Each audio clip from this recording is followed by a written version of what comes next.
Olá, muito Força. boa tarde a todos. Boa tarde. É um prazer, né, estar agora nesta entrevista juntamente consigo e poder partilhar, né, e conversar logo consigo também sobre este tema muito importante e ver a sua relação com a economia. Mas, em primeiro lugar, fugindo um pouco da vertente econômica, como nós tivemos filho que foi já um jogador profissional, jogando em clubes como, por exemplo, Benfica, nós gostaríamos que partilhasse connosco um pouco dessa paixão ou essa experiência, né, como futebolista. Olha, foi uma experiência que foi vivida desde muito novo, desde os 12 anos. Eu estive no Fofó, que é um clube também popular aqui em Benfica, e depois acabei por ingressar no Sport Lisboa Benfica. Interessante e engraçado que eu, antes de ingressar no Fofó, fui à experiência ao Benfica e não fiquei. Portanto, um ano mais tarde eles foram-me contratar ao Fofó. Na altura eram os equipamentos, umas bolas, não sei se houve dinheiro ou não, já não me recordo, mas eu tive a oportunidade de viver um sonho, porque eu tinha o sonho de ser jogador profissional de futebol, como muitas crianças têm.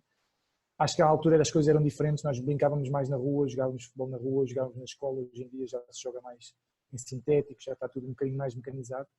Mas a verdade é que consegui alcançar o meu sonho passo a passo, não foi fácil, tive alguns obstáculos pela frente, não era se calhar também dos mais adorados, mas no meio dos pingos da chuva eu ia passando e ia conseguindo demonstrar o meu valor. E depois houve pessoas também que acreditaram em mim, que também me deram confiança, que me também ajudaram a crescer muito em termos futebolísticos e também em termos humanos, porque o futebol é uma grande escola de valores. Vocês ouvem com frequência dizer isto, mas a realidade é essa. É uma escola também onde se ganham muitas competências, temos que saber gerir todos os momentos, todas as circunstâncias, além de também nos habituarmos a conviver com outro tipo de culturas, adaptarmos a um meio em que todos querem ter razão e todos acham que devem ser titulares, mas só jogam 11, e portanto saber também partilhar a nossa vontade, mas ao mesmo tempo querer o bem para a pessoa que está a competir connosco. Enfim, há aqui muitas coisas e muitas competências que o desporto, não só o futebol, mas o desporto como um todo nos dá. Eu tive essa oportunidade, felizmente, e também acabei por conseguir se ingrar e alcançar aquilo que é o sonho de muitas crianças de jogar na equipa principal, inclusive nas seleções nacionais, até aos sub-21. E, portanto, é uma carreira que me orgulho, que podia ter sido melhor, é verdade, se calhar em muitos momentos por culpa própria, eu admito, e acho que também é um dos pontos importantes que o futebol me deu, é que eu sei assumir as minhas responsabilidades, quando as coisas correm bem e quando não correm bem, sobretudo quando não correm bem, quando correm bem é mais fácil.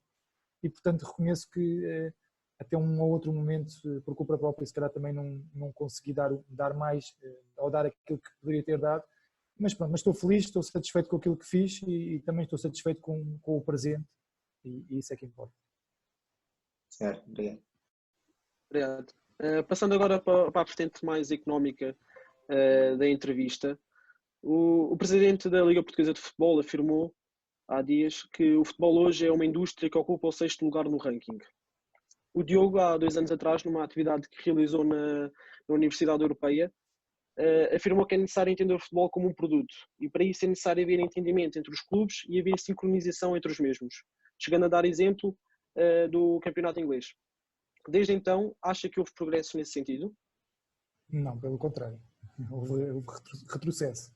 Eu acho que nós em Portugal não temos essa noção. Não temos essa noção por vários fatores, porque sobretudo os 3 grandes, que são aqueles que têm uma dimensão social superior, acreditam que com o clima de guerrilha conseguem tirar proveito próprio desse clima. Portanto, se chegarem a um entendimento, vão perder uma das armas que para eles é fundamental para atingir o sucesso. Ou seja, toda esta guerra que se verifica fora do campo, toda esta guerra em torno da arbitragem, eles acreditam que é uma estratégia que dá pontos.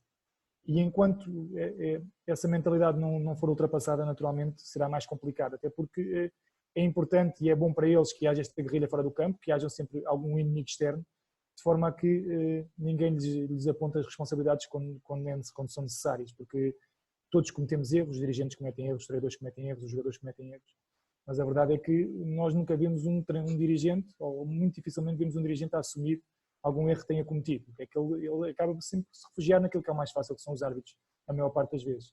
E, portanto, como tal, eu acho que houve um retrocesso, e esse retrocesso também é visível, por exemplo, na forma como as nossas equipas jogam nas competições europeias. As nossas performances têm vindo a diminuir. Cá dentro somos muito fortes, é uma realidade, ou cá dentro temos duas equipas mais fortes que competem entre si, Porto e Benfica, neste caso, que o Sporting também ficou para trás em função dos tristes acontecimentos de Alcochete, mas também já vinha com alguns problemas financeiros.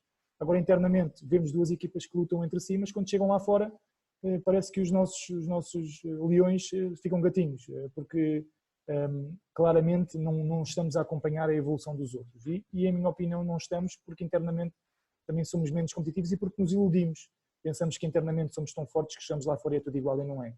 E, portanto, enquanto não tivermos um caminho comum, e quando eu digo um caminho comum é como um todo, repara, a própria comunicação que eu estava a falar, as guerrilhas, as arbitragens, as guerras, que muitos adeptos gostam e se revêem, que é um problema cultural, mas também os grandes dirigentes também têm essa função, orientar também as pessoas e os adeptos. Enquanto nós não tivermos uma comunicação mais benéfica, dificilmente vamos conseguir atrair novos investidores, novos patrocinadores. E, portanto, com esta tendência, naturalmente teremos menos dinheiro e quem tem menos dinheiro tem equipas mais fracas. E, portanto, enquanto não tivermos essa noção, eu acho que não vamos conseguir evoluir muito. Esta crise, tenho dito várias vezes publicamente, nas crises há oportunidades e é quando as pessoas, quando os clubes estão mais frágeis que acabam por ceder. E, portanto, eu acho que esta crise pode ser uma oportunidade para eles cederem um pouco e pensarem menos micro e pensarem mais macro. E se nós pensarmos todos mais macro, e repara, e atenção que nós temos muita coisa boa para divulgar, nós temos os melhores jogadores do mundo, futsal, de futebol de praia, temos os melhores treinadores do mundo, temos o melhor agente de jogadores do mundo, temos a seleção campeã da Europa de futebol de praia, nós temos muita coisa boa, temos a melhor escola de formação ou as melhores escolas de formação, temos seleções nacionais que nas camadas jovens estão sempre a lutar pelos títulos. Se nós não conseguimos valorizar aquilo que temos, se não conseguimos publicitar, quem é que conseguirá? E, portanto, o meu apelo tem sido sempre esse, é valorizar aquilo que temos de bom e, sobretudo, que se juntem e que pensem numa forma de organizarmos as nossas competições de forma a que a mensagem que passa lá para fora seja uma mensagem positiva e não negativa. Exato, muito obrigado. Conseguiria falar-nos um pouco mais sobre como é que o futebol business, bem como as transferências de jogadores, consegue impulsionar ou afetar, por exemplo, a economia portuguesa? Olha, isso é visível, tem a ver com os milhões, né? Os milhões que são gerados acabam por afetar, afetam como? Indiretamente, repara, eu acho que o setor, a indústria do futebol em Portugal, é o melhor embaixador que temos. Porque, repara, só a publicidade que faz o Cristiano Ronaldo, toda a gente no mundo sabe quem é o Cristiano Ronaldo. Implicitamente, toda a gente no mundo vai saber que o Cristiano Ronaldo é Portugal. Se tiverem curiosidade, vão ver Portugal, mas isso é onde? E toda a gente vai acabar por conhecer Portugal. Então, não temos melhor embaixador do que os nossos jogadores, os nossos treinadores. E temos que saber aproveitá-los, temos que lhes agradecer, por um primeiro ponto. Claro que eles ganham bem, são bem remunerados, eles não têm essa necessidade, mas a verdade é que eles contribuem muito e muito indiretamente para a nossa economia. As transferências, diretamente, o Estado ganha em termos de impostos, naturalmente. E depois, em termos daquilo que é a própria espetacularidade da competição, repara, gerando retorno, vai fazer com que outras... Repara, a transferência do João Félix de 120 milhões. Toda a gente teve conhecimento dessa transferência. Foi uma das maiores transferências de sempre de um miúdo, que ainda era novo, que tem um grande potencial, mas que ainda não demonstrava valor para aquele montante de transferência. Mas a realidade é que no futebol, como em tudo, paga-se também o futuro. E acredita-se que o João Félix vai ser o próximo Cristiano Ronaldo. Mas o facto de terem vendido o João Félix por 120 milhões fez com que muitas outras equipas começassem também a olhar para Portugal. Não só o João Félix, mas o Bernardo Silva, o Bruno Fernandes. Portanto, indiretamente, acabas por ter muito retorno. Diretamente, o retorno tem a ver com os impostos, basicamente não é diretamente, não tens assim grande... Tens, mas à dimensão portuguesa, acho que o futebol representa 3% em termos de receitas diretas do PIB português, que já é um fator considerável, mas que indiretamente proporciona muito e muito mais daquilo que as contas referem. Exato. Na sequência, por exemplo, do Euro 2020, que foi a guerra, né? Como é que competições, por exemplo, como o Euro e o Mundial, podem afetar as economias dos seus países, tendo por base, por exemplo, o Euro 2004 ou o Euro 2016, que Portugal foi o vencedor? Olha, tem a ver sobretudo com a forma como é feito o planeamento. Em Portugal afetou negativamente, deixa-me dizer. Aliás, teve dois efeitos. Teve um efeito negativo e um efeito positivo. O efeito positivo é que abriu Portugal ao mundo, ou abriu mais Portugal ao mundo, e portanto nós beneficiámos muito pós-2004 com o turismo. As pessoas perceberam que era Portugal, vieram cá, sentiram-se bem, a palavra passa a palavra, um país com segurança, com bom clima, com boa comida, e portanto acabas por atrair muito mais pessoas que começaram a frequentar e a visitar mais o nosso país. Portanto, desse ponto de vista fizemos uma publicidade brutal, mas por outro lado tivemos aqui também um efeito negativo, que foi a construção de estádios e o endividamento de clubes e de autarquias. Não foi bem planeado, em minha opinião, porque não houve não conseguimos integrar o euro dentro daquilo que é a nossa realidade. porque se o tivéssemos feito, dificilmente teríamos construído um estádio no Algarve, dificilmente teríamos feito aquilo que se fez em Aveiro, dificilmente teríamos feito o que se fez em Leiria, por exemplo, que não tem nada, o estádio nem sequer está enquadrado dentro daquilo que é a cidade. E, portanto, nós olhamos para estas cidades e percebemos que em Aveiro, eu joguei lá há 3 anos, tenho noção que as pessoas gostam muito de futebol, mas um estádio dificilmente leva mais do que 6, 7 mil pessoas, a cidade tem 30 mil habitantes ou 40 mil habitantes, porque é que se faz um estádio de 30 mil? Acham que aquilo vai conseguir ser rentabilizado? Não vai, é difícil. E, portanto, esse ponto de vista foi mal pensado. Claro que o que se pensou foi fazer tudo à grande.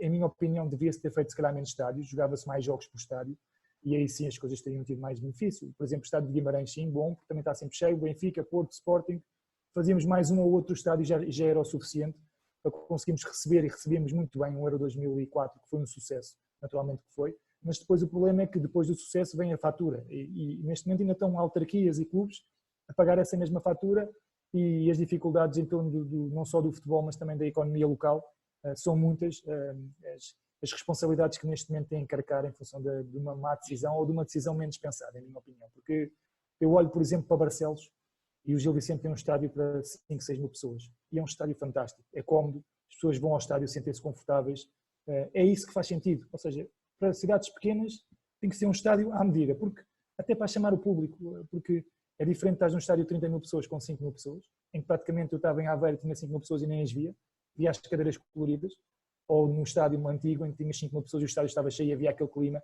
e as pessoas vão ao estádio ver um jogo, mas vão ver tudo que está à volta do jogo.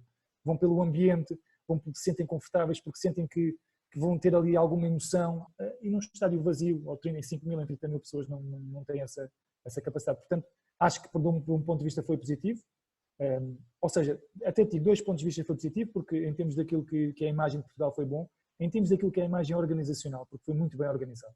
Ou seja, a prova foi muito bem organizada, e por isso é que neste momento, cada vez que há provas internacionais, muitos portugueses são chamados para participar na organização, porque efetivamente temos essa capacidade. E depois acho que foi mal pensado, sobretudo em alguns pontos, nomeadamente na construção de alguns estádios que neste momento não conseguem ser rentabilizados. Certo, muito obrigado. Eu reparei que na pergunta anterior havia tocado numa questão que era a publicidade que o Ronaldo faz atualmente. Nós vemos que agora existem marcas muito destacadas, por exemplo, como a Nike e a Adidas, que estão muito relacionadas com o futebol. Até podemos fazer então um comentário sobre que impacto, por exemplo, o Cristiano Ronaldo, né, tem nas respectivas empresas relacionadas com o futebol, por exemplo, em termos publicitários, né, como havia referido, e possivelmente nos cofres do Estado. Já havia referido ao imposto, mas será que existe algum outro impacto, por exemplo, ao Estado também? Não, nesse momento não, porque o Cristiano Ronaldo paga impostos no país onde reside.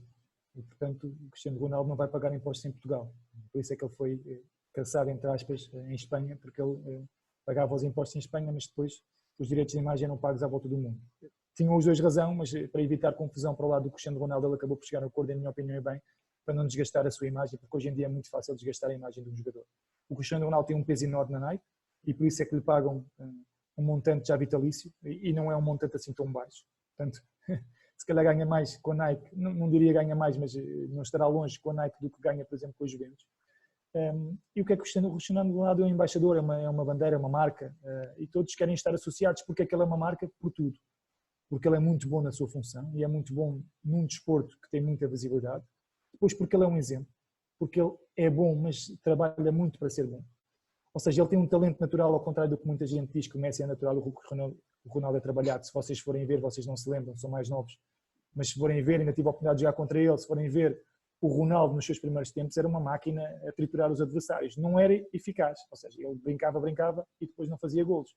Ele soube se transformar, soube crescer, soube se adaptar. E, portanto, ele tem todos os condimentos para uma marca o querer. E depois também, fisicamente, é apelativo, é bonito, trabalha bem a sua imagem, e isso também conta, e não só no sexo masculino, mas também no sexo feminino. E, naturalmente, o que é que as marcas querem? As marcas querem ter referências. Uma pessoa vai a uma loja e identificar-se com alguma coisa que esteja dentro da loja. E se tu vis uma imagem do Cristiano Ronaldo, tu identificas. Se vis o Cristiano Ronaldo nessa imagem calçado com os ténis, se calhar queres comprar os ténis do Cristiano Ronaldo. Tem a ver tudo com marketing, mas a inteligência faz parte também da inteligência emocional que as marcas vão utilizando. E, portanto, o Ronaldo, como o Messi, eu acho que o Ronaldo mais como marca, porque tem uma aparência superior à de Messi, mas em termos daquilo que é o desporto, são duas grandes bandeiras, assim como, por exemplo, na NBA, os jogadores dos craques, mas agora vais à China e se calhar o Ronaldo é mais valorizado do que propriamente um jogador da NBA. porque o desporto, o futebol tem outra dimensão que o basquete não tem, mas o Ronaldo é um grande parceiro, porque tem muitos condimentos que favorecem as próprias marcas e a evolução das marcas. Muito obrigado pela resposta. Uma questão agora que entendemos ser muito importante é que é uma verdade que os valores económicos que o futebol apresenta são cada vez maiores, mas estes nem sempre refletem a realidade de todos os jogadores cá em Portugal. Sabemos que dá voz a um projeto que tenta apoiar em matérias financeiras jogadores de alta competição. Será que nos pode falar um pouco sobre esse projeto e se concorda com os valores que são hoje em dia praticados no futebol? Olha, vou começar pelo fim. Os valores que são praticados no futebol têm a ver com a procura-oferta, que estás no primeiro ano e vais acabar por perceber isso. Ou seja, isto é um mercado que dita. O jogador não pede nada. Aliás, o jogador não exige nada. Se os clubes lhe dão, o jogador aceita, pode negociar, mas os valores que são praticados é porque o mercado acredita que aquele jogador vale aquele montante. E em termos de salário também. Porque se não for o Benfica, Porto ou Sporting ou o Guimarães a dar aquele valor, outro dará. E, portanto, como tal, é o que o mercado dita, são as leis do mercado. Relativamente ao meu projeto, deixem-me vos dizer que o meu projeto não é só para os jogadores. Eu acho que era um projeto que fazia sentido para todo o país, para todas as classes sociais, para todas as idades. Tem a ver com a literacia financeira. Muita gente não tem noção de como gerir as suas poupanças, não tem noção de como fazer um bom planeamento familiar, um bom planeamento dos seus rendimentos. E, como tal, a mensagem que eu tento passar é que é fundamental nós percebermos todas as decisões que estamos a tomar. Seja ir ao supermercado e comprar 1 quilo de carne ou 2 quilos de peixe, enfim, todas as decisões nós temos que perceber o fundamento e para que é que servem e se fazem sentido. Quando nós passamos para as poupanças mais ainda, ou seja, nós não podemos, à partida, ignorar que há várias formas de conseguirmos potenciar as nossas poupanças, mas temos que saber que cada vez que tomamos uma decisão tem um risco.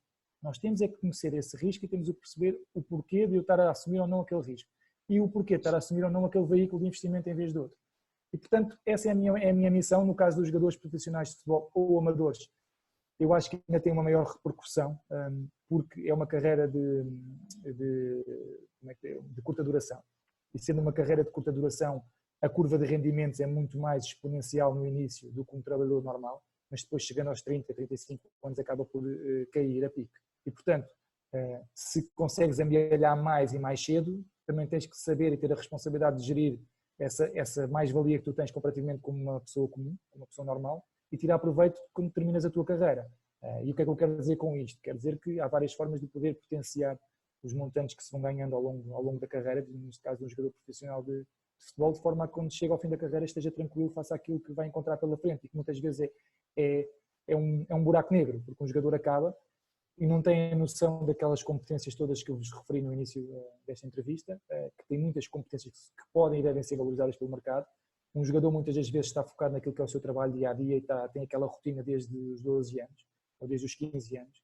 E depois, quando acaba, muitas das vezes são momentos em que se tomam muito mais decisões de investimento, porque o jogador de repente cai e percebe que ninguém lhe passa cartão, deixa de ter protagonismo, deixa de ter treinos e dá-se um clique que muitas das vezes faz com que as decisões sejam erradas e com que se caia no abismo.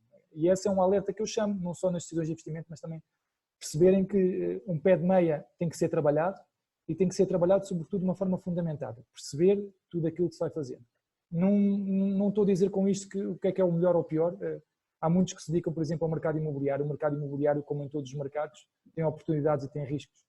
Nem todas as casas são boas, ao contrário do que se pensa, uma casa é uma casa, ok, mas se a casa pode desvalorizar e pode valorizar, depende de como é que se compra, onde é que se compra.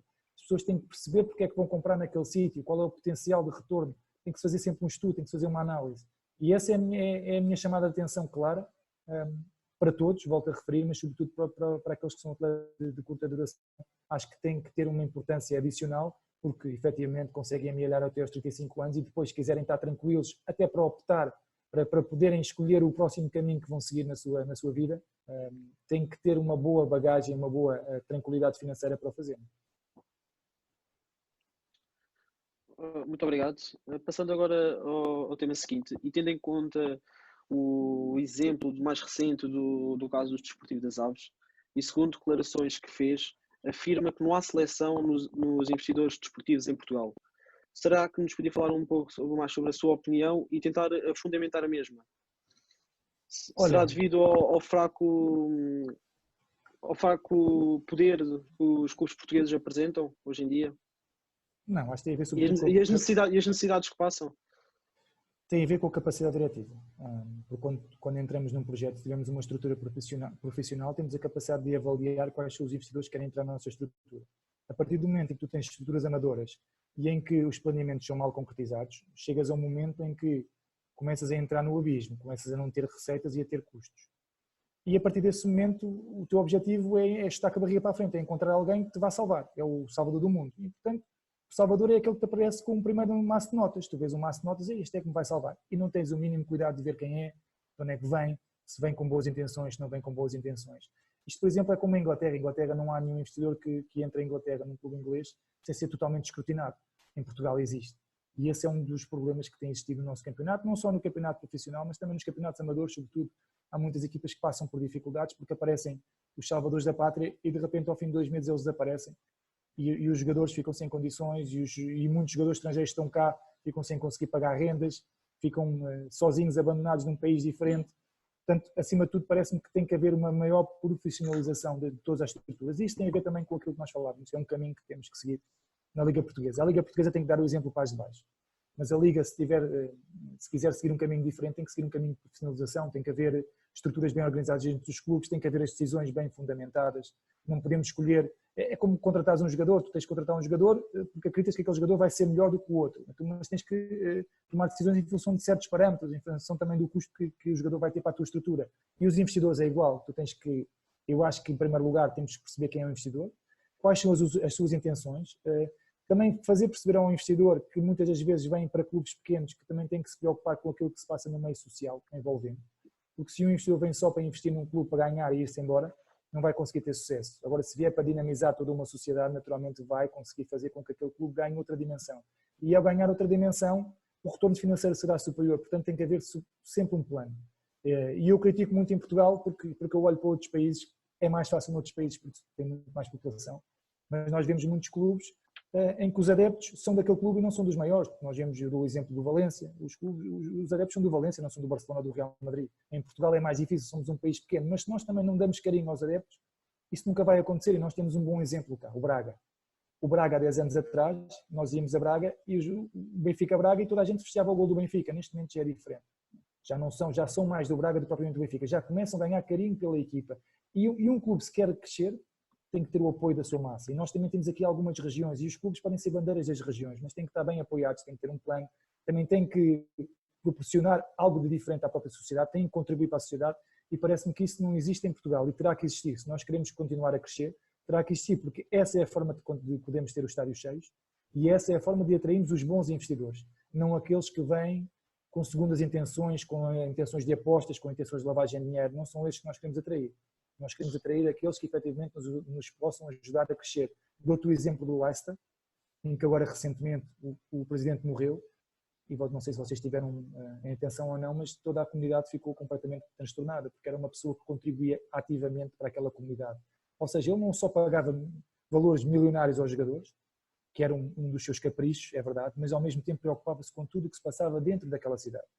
E a verdade é que a sua morte gerou uma onda de consternação enorme, porque as pessoas tinham um carinho especial por esta pessoa, ou seja, ele não foi para ali para ganhar só protagonismo, ele foi para contribuir positivamente para o clube, mas ao mesmo tempo para dinamizar todo um meio envolvente que entendeu que era fundamental. Para terminarmos, e tocando também agora na situação em que vivemos atualmente, com os campeonatos parados e a possibilidade de jogos à porta fechada, devido à pandemia que vivemos, que impacto pensa que isso trará aos clubes e às empresas relacionadas com o futebol e o que será necessário para reverter tal situação? Olha, para reverter tal situação é encontrar aqui uma solução de contornarmos este obstáculo que é o Covid-19, encontrar uma solução que nos permita andar novamente à vontade, o que não vai ser fácil. Só quando existir a vacina, e a vacina em princípio só chegará em 2021, e portanto antevejo aqui algumas dificuldades em termos da circulação de pessoas, e naturalmente a circulação de pessoas vai acabar por ter efeitos nas assistências dos estádios, possivelmente estádios com 60 mil, não quero apontar o número, mas não vão conseguir encher, não vão conseguir estar cheios. Espero que no Euro 2021 já possamos ter essa situação resolvida. Agora, relativamente aos clubes portugueses, os clubes portugueses, o grande bolo das receitas, a grande fatia das receitas é da receita de TV. E, portanto, desse ponto de vista, mesmo com jogos à porta fechada, as receitas entrarão. O importante é que as provas se concretizem. Tirando os 3 grandes, mais o Braga e Guimarães um pouco, se calhar mais o Guimarães até do que o próprio Braga, a bilheteira nestes 5 clubes também conta um pouco e o merchandising. Mas são valores que, comparados com a TV, não têm grande influência. Lá fora, as receitas, a fatia, a forma como as despesas estão diversificadas é diferente. Por exemplo, um grande clube em Inglaterra, não sei se vocês têm noção disso, e vocês sabem os valores que são pagos em Inglaterra em termos de direitos de TV, a grande fatia das receitas dos clubes ingleses não é a TV, é o merchandising. Só para vocês terem uma noção da influência que o merchandising tem. Em Portugal ainda não temos isso. Temos um Benfica que já está a evoluir muito bem, pelo dinamismo que tem na sua equipa de marketing, que está constantemente a crescer, e lá está, isso também tem que ver com visão, com estrutura, com profissionalismo. Temos um Sporting que tem muito para potenciar e que, na minha opinião, ainda não consegue, e um Porto que também tem muito para fazer. Um Porto que no século XXI já foi campeão da Europa e já ganhou a Liga Europa por 2 vezes. E, portanto, poderia ter aproveitado muito melhor esta questão do merchandising do que o que tem aproveitado. Agora, o que é que eu quero dizer com isto? Em termos de efeito, ter os estádios à porta fechada não vai ter um efeito muito grande nas nossas receitas. Indiretamente é que vamos ser muito penalizados porque nós somos um mercado exportador em tudo, na economia e no futebol. E sendo um mercado exportador, um dos nossos atributos é formar bem os jogadores para depois vendê-los. Se lá fora as receitas vão diminuir muito, sobretudo pela via do merchandising, até porque o mundo está parado neste momento, os orçamentos no próximo ano com certeza vão reduzir. E onde eles vão reduzir, possivelmente não será nos ordenados que já têm estipulados com os jogadores, será no bolo ou na parte do orçamento que estava estipulada para a compra de jogadores, transferências. Nós, como somos um país que vive de venda de jogadores, naturalmente poderemos ser afetados por esse facto, porque, por um lado, vai haver menos apetite de fora para comprar os jogadores e, por outro lado, as compras que serão feitas serão por um valor inferior do que aquilo que nós estamos a praticar, porque é lógico, vai haver menos procura, a oferta é a mesma, o preço cai. E, portanto, indiretamente poderemos ser penalizados. Agora, eu sou um otimista. Em 2008 também se dizia que os valores do futebol iriam cair e a verdade é que o futebol continuou a exponenciar-se. E, portanto, passando esta fase mais complicada, eu acredito que mais tarde ou mais cedo vamos continuar a evoluir, porque a globalização não vai parar. E o futebol é um parceiro, como eu há pouco vos disse do Cristiano Ronaldo, o futebol é um grande parceiro para muitas e muitas empresas, porque é a forma de lhes dar a dimensão que eles necessitam e, portanto, acho que vamos continuar a evoluir. Só uma questão. Falou, por exemplo, que uma das oportunidades criadas por este vírus seria o entendimento ou a aproximação que poderia haver entre os clubes. De que maneira é que os clubes grandes podem ajudar os clubes mais pequenos nesta época que vivemos? Podem ajudar se perceberem que têm que encontrar uma solução em conjunto. Foi como a Inglaterra. A Inglaterra juntaram-se 5 ou 6, que era o hooliganismo em 95, 6, 7 clubes que eram aqueles que tinham maior dimensão e decidiram criar uma primeira liga inglesa com um formato totalmente diferente. Definiram as regras e vocês reparem, os hooligans surgiram em Inglaterra, mas vocês forem aos estádios ingleses, vão famílias, vão miúdos, vão mulheres e não se passa nada. Eles quando vêm cá para fora nas competições europeias, se calhar até criam aqui algumas confusões, mas lá dentro em casa não. Porquê? Porque eles têm receio das consequências e, portanto, acho que acima de tudo os clubes grandes têm que orientar os pequenos no caminho. Os pequenos vão seguir os grandes, mas tem que haver uma percepção de que o pensamento tem que ser muito mais centrado no todo do que em mim. Por exemplo, os direitos televisivos, não sei se é o melhor momento para fazermos o bolo dos direitos televisivos, até porque neste momento estamos a passar por dificuldades na economia. Eu acho que, em primeiro lugar, deveríamos arrumar a nossa casa, criar uma imagem diferente, uma imagem que é possível criar em função de tudo aquilo de bom que nós já falámos que temos no nosso país e, a partir daí, criar melhores condições para conseguirmos vender o nosso produto lá fora. Se conseguimos vender, vai gerar mais dinheiro, mas depois o dinheiro não pode ser entregue aos clubes e vá, agora cada presidente faz o que lhe apetece. Não, tem que haver condições. Em minha opinião, tem que haver condições. O dinheiro tem que ser bem explicado onde é que é investido, porque só assim é que nós vamos conseguir evoluir como um todo. Porque senão, se o objetivo for dar dinheiro só por dar aos clubes, mais tarde ou mais cedo vamos acabar por nos afundar como nos estamos a afundar, até porque vocês não se lembram, não se recordam, se calhar foi quando vocês nasceram, mas a criação das SADs, sobretudo, teve esse objetivo, foi gerar recursos aos clubes. E esses recursos foram gerados, mas foram gastos rapidamente. E, portanto, se não houver uma forma, um caminho que os clubes têm que fazer, perceber onde é que podem investir, como é que podem investir, vamos apostar na formação. Então o dinheiro vai para os clubes e os clubes todos vão ter que contribuir para a aposta na formação. Vamos criar competições mais equilibradas. Vamos criar um modelo diferente, por exemplo, na segunda liga ou no campeonato de amador. Vamos obrigar a que haja, por exemplo, alguns jogadores semanalmente vão a algumas escolas dentro das suas regiões. Enfim, é preciso criar aqui algumas condições, um plano completo. Eu agora não posso estar aqui a fazer um esboço, até porque não o tenho pensado.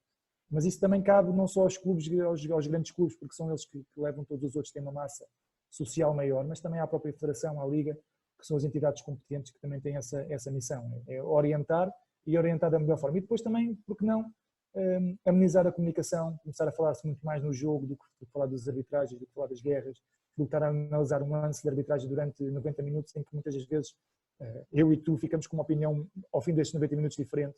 Não, falar daquilo que é feito, dar também protagonismo aos jogadores, aos treinadores, eu acho que por aí é que vamos crescer, ouvir as suas opiniões.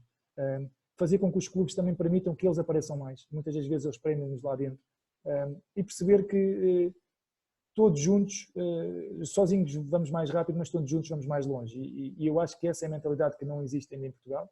E depois, se calhar, abdicar e tornar tudo muito mais transparente. Eu acho que há pouca transparência na gestão das nossas chaves.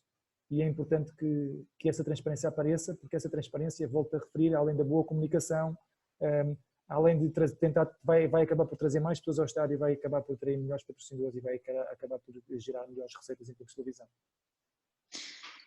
Pronto, acho que podemos dar por terminada assim a nossa entrevista, trazendo o Covid e a ajuda dos grandes clubes para os mais pequenos. Em nome de toda a associação, IES, gostava de lhe agradecer mais uma vez por ter aceito o nosso convite e a disponibilidade e colaboração que teve para connosco.